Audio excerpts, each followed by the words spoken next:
Welcome back to Paramount Financial. This is John. This is Frank. And today we're going to talk about top questions that we've been hearing during the tax season so far. Yes, Jonathan. And one of the most common questions that I have, first of all, is that when it comes to taxes, we don't just talk about personal taxes. We have business taxes as well. So my first question to you is that when are taxes due for commercial and personal?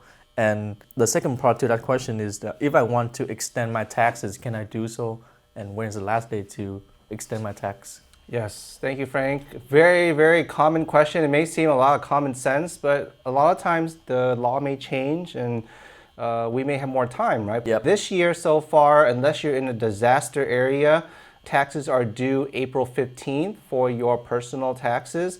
Now, if you have a company tax, like a partnership, an S corporation, business, those taxes are due March 15th. March 15th. Yes. Now, there are times when we're not ready to file our tax, right, Frank? And then some people just tell me, at the beginning of tax season, they're already telling me, hey, I need an extension. I'm like, tax season barely just started. They say, I know I'm not going to be on time. So the extension for the business taxes goes from 3/15 to 9/15. Okay. And then personal taxes go from April 15th to October 15th. Okay, sounds good. And then the second question, it has something to do with IRA, because a lot of people, when it comes to taxes, they want to lower the tax liability by contributing to IRA. Yes. And a lot of people are asking me that, hey, is it too late to contribute to my 2023 IRA now? Or is there like a certain deadline that I have to do so? Yes. So great question as well, Frank. We do hear this a lot. So IRA contributions for 2023 still can be contributed up until April 15th. Okay. Now, if you file an extension, you have until October 15th to do that IRA contribution. But that's only into your personal IRA, okay? If you have like a SEP IRA or some kind of other specialized business type IRA, you would not be able to contribute to that one. You can only contribute to your personal individual IRA if you filed that extension. Got it. There are some benefits regarding to contributing to your IRA when it comes to taxes. Could you clarify more on what kind of benefits one could gain from contributing to IRA? So why is it beneficial to contribute to an IRA? Well, that's your retirement, right? A lot of times, a lot of people may not work for a company and have like a 401k where they can put money into for their retirement, and they have no other ways to save money. So if you're self-employed or you work for a company that doesn't give you a retirement plan, this is a way for you to save for your retirement. And what does the IRS do? The IRS lowers your income down so you pay less taxes. And so a lot of people who maybe have higher income, they're in the 20%, 22% tax bracket or above, every dollar you put in, you're saving 20 cents or more, right? So if you're putting in a lot of money, you can save a lot on taxes. Another thing is that for those of you who have like the marketplace insurance, and maybe you underestimate your income and now you're getting penalized, you can use the IRA to push down your income so that you don't get that penalty anymore. Yep, that happens a lot. Yeah, so that's another strategy that you can use IRAs to save for your retirement, lower your income down, save on taxes, maybe put yourself down to a lower tax bracket, or save money on penalties if you have any penalties from the healthcare. Okay. Now, for the contribution, is there a limit that you can contribute up to, or there's no cap at all?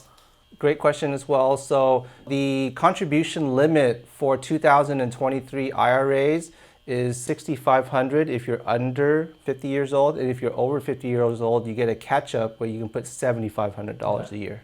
I know that our audience loves to save money on their taxes, maximizing the refund. And another great tool that I've been hearing about is, Jonathan, if you have an electric vehicle or if you have a solar panel, you get some sort of credits on your taxes. Now, could you tell us how do they work? Yes, so if you have installed solar last year onto your home or any kind of solar-based equipment into your house, or even if you bought an EV vehicle, you qualify for a special credit, right? Now, how the solar credit works is that whatever you spent on your solar system, they'll give you up to 30% back as a credit, whatever you spent on your taxes. If you got an EV vehicle, if it's a qualified vehicle, then you get $7,500 back. And if you have a used vehicle, it's half of that. Okay. are all electric vehicles qualify for this credits? Unfortunately, Frank, no, not every single vehicle qualifies. So if you want to know if it qualifies or not, you can go onto the IRS website and you type in EV credit, and it will let you have a big list of all the qualified vehicles. A lot of people are assuming that whenever they file taxes, they're just gonna be automatically getting those money back. Could you tell us how exactly does it work? Yes. So a lot of people have this misconception that I bought an EV vehicle, I spent money on solar, and the IRS is just gonna cut me a check for that money and it's gonna go directly on top of my refund. Yep. That's not true. It's only money that you've already paid, right? So if you prepaid taxes during the year, let's just say you paid $7,500 in taxes during the year in federal taxes. At the end of the year, when you claim that EV credit or that solar credit, you're going to get that full $7,500 back. Because what they do is they're going to pay your taxes for you, right? So if you've already prepaid your taxes, they're basically giving back the money that you paid, and they're going to take the credit and pay that tax for you. I see. So it's like an offset. It's an offset. Now, let's just say if you have a $7,500 credit, but during the year, you only paid $3,000 in federal tax, you only owe that much, right? Then you're only going to use $3,000 out of the $7,500, and the remaining $4,500 goes to your next year for you to use next year. Okay. Right? So you're not going to lose it, but you can't use it all at once. Now, there are some cases where some people underpay their taxes. What if you underpaid your taxes? Like say you paid only $2,500, but you owe $5,000 and you have a $7,500 credit, then you're going to get back that $2,500 you paid, and then $5,000 of your credit is going to go towards that federal tax bill, and then next year you only have another $2,500 left. I see.